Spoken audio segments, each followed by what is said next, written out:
increase. I have a brother who just graduated and is going to become a nurse. And my sister-in-law is a pediatrician, and I love them to pieces. And I really feel like they have been given information that is wrong.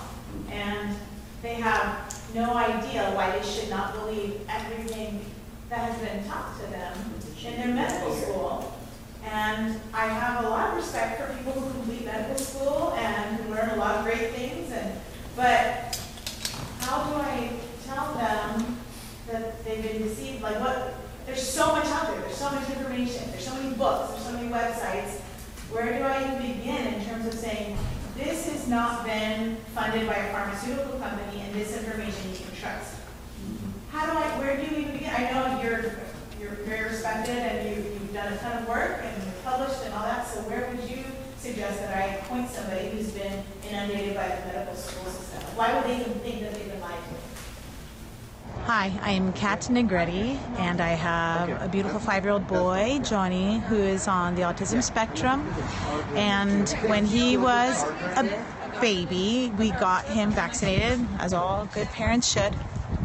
And my doctor said, would you like him to take part in a trial for the pneumococcal, it's a new trial for this vaccine? I said, well, I don't know, is there a risk to it? And she said, oh no, it's already been pre-tested, but he could only be more safe from this. And I said, well, that's wonderful. It'll help people and he'll be more safe. And so I went ahead and did it. And I didn't notice at that point any immediate symptoms. Oh my God. That was within his first year of life. Then when he turned 2.5, close to 3 years old, he started showing symptoms of autism, and his speech wasn't coming in. He was focusing on train tires, and we got him assessed, and yes, he was on the autism spectrum.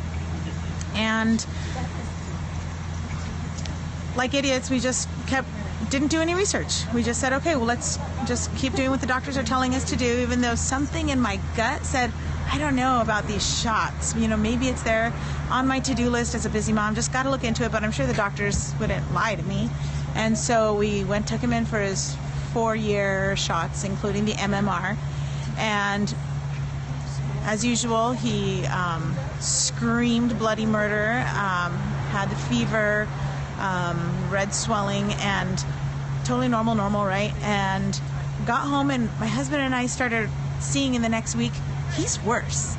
He is more angry. He is not speaking as much as he was. He's not communicating the few words that he had. Those were not there anymore. And I looked at him, I said, are we crazy? Are we like making this up? And he said, no, we're his parents. His symptoms have gotten worse. And it was at that point that I said, we're done. We're not doing this anymore. At that point, I had a 2-year-old daughter. I now have a 10-month-old son. Completely stopped. My 10-month-old son has had nothing, and he is the healthiest of all of them. And I just can't stress enough, parents, you need to trust your gut. You need to do research. Don't put it off as one of those things that it's on my to-do list, I got to do it later.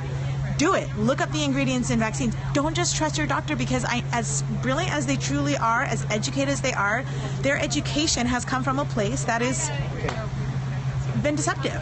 So I just want to say, do your own research and see Vaxxed. It is completely eye-opening.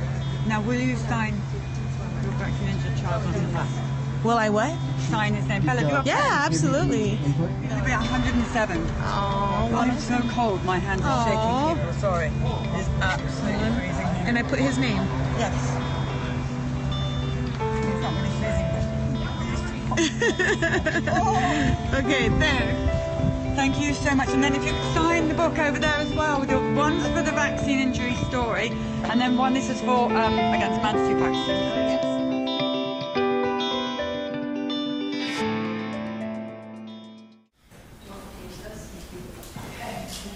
So you're asking a question about their own personal vaccines, or about them just understanding vaccines? Hoping them to wake up to the fact that they've been lied to. Well, instead of telling them something, I think it's better to ask them something. And I'll tell you, one of the questions that got me to just kind of sit back and go, was somebody said, after I had berated somebody for having unvaccinated children that were playing with hammer and nails, And I said, she doesn't have a tetanus vaccine, she shouldn't be doing that. And somebody said to me, well, what do you actually know about tetanus? And I said, well, I know you don't want to get it, and I know it can cause lockjaw. And then I was like, I really don't know anything about tetanus. I better go read about tetanus. And so I did, and I found out a lot of really good information. But it's much better, instead of putting them on the offensive, telling them what you know, ask them what they know. But you have to know the answer to your own questions, and that's really the key. So you have to go and study something in particular, and then just gently ask them something. You know, don't try to put them on the spot, but just try to get them to start circulating in their head what they don't know. Try to get them to look for something that's not in there. I think that's the best way to go, because it opens them rather than closes them. Well, that's one of the saddest things that's happened around, around this controversy, is how much stress has gone on between family members. Like family members not wanting their children to play with each other anymore. It's even such an insidious thing when you have siblings who won't let their children play with each other. So a lot of kindness and compassion is required on both sides. And then the understanding of that, well, if you've spent so much money invested in a thought pattern, you know, it's hard to shift from that. And if you're a prayerful person, you can pray for them. Doesn't hurt. And continue your activism. The most important thing is, the sad thing that I hear too, is that people are hiding. Like, I won't talk about it. I won't discuss that my kids aren't immunized because we don't want to have arguments at Thanksgiving. But what healthy family doesn't argue about something at Thanksgiving? So, you know, we just have to be out about it and hope that the love of the family will help the family find the solution to how to deal with it. I just want to say very briefly, the thing to do, which is in the same vein as Suzanne said, is you've got a movie. You've got a movie now that is a very powerful instrument, because it's not my opinion, it's not Bill's opinion, it's the senior scientists from the CDC saying, we lied to you, we committed fraud. And the way to get them to do this might be, I really value your opinion on this movie. I really like it. There are some things that raise questions. You're trained in this, can you just tell me what you think of this? Engage them, and suddenly we've had Christians at many of our screenings. They come there kicking and screaming, dragged in by the parent or patient, and it's changed their worldview. So get them to watch the movie. It's streaming now online for just under $4. Anyone can watch it. Go to vaxxedmovie.com and you can stream it there. The DVD, the full DVD is going to be coming out. We've got some DVDs for the tour. But please get them to see the film, because that's the beginning of the dialogue. Once it raises a question in their mind that what we have been told by the foremost health agency in the world is a lie, just like the doctor says in this. If they lied to me about this, what else have they lied to me about? That's the takeaway message.